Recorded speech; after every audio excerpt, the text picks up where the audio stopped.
Ka Executive Committee jong ka District Council ha ka jingilam jong ba titas khain kum UCM kalarai banra da ka Village and Town Development Council ha ka ying dorbar thawain ka council ka tega bill ka daybet na kabanta banwanra iki kampenroy haman laki shnong ki thaw ha ka ba on yalam bat khlidu kum ucharman daurang ba shnong bat ka samoy trekam kanlong sansnem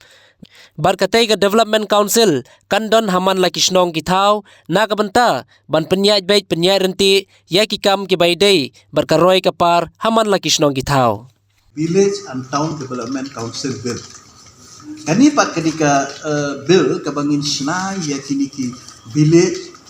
lada kalong haka rural area but ki town development council ki bandai be ya ka development. Bandai be ya ka development. Kani ka development council kan petang ya ka benta ka bedai bat ka roy ka par bo ikinu ginu ki kampen roy ki badai hapo ka hati shrong ki tha but u chairman jong kani ka development council u debe urang ba shrong but ki way ki nong ke kam na du astan vice chairman secretary treasurer pat yakini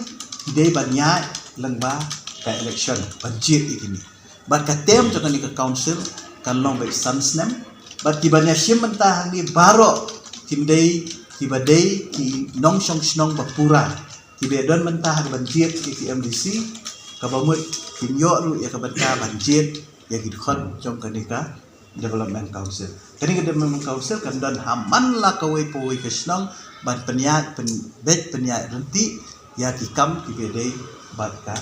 development tadi ka cingmu jong kanika council ba kandonru ka district planning committee kandonru ka local area planning committee akaba ki MDC kin long ki chairman jo ki committee but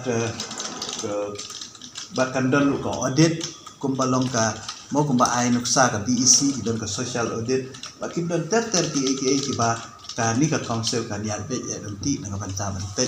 ya ka jingpet jingbiang jong ka development aki area kadi ketika bentah ka baar jong ka bill ka baar ka bangin ra ani ka session ka balai pat nilai kren ha ka jinge dei bat ka iba pol don hangni ya min chat jong ka building bylaws in sabri bi nan sumai phang handia ha ka jinge dei bat ka tu ka notification ka ba ka government ka ai issue bakata ka long ba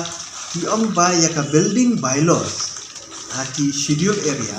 on pentrikam daga district council tenre kadon ka jingbam syai hakaliang jo kanika notification ka baka government ka permi hakabaya day bat hae bat kumno bangin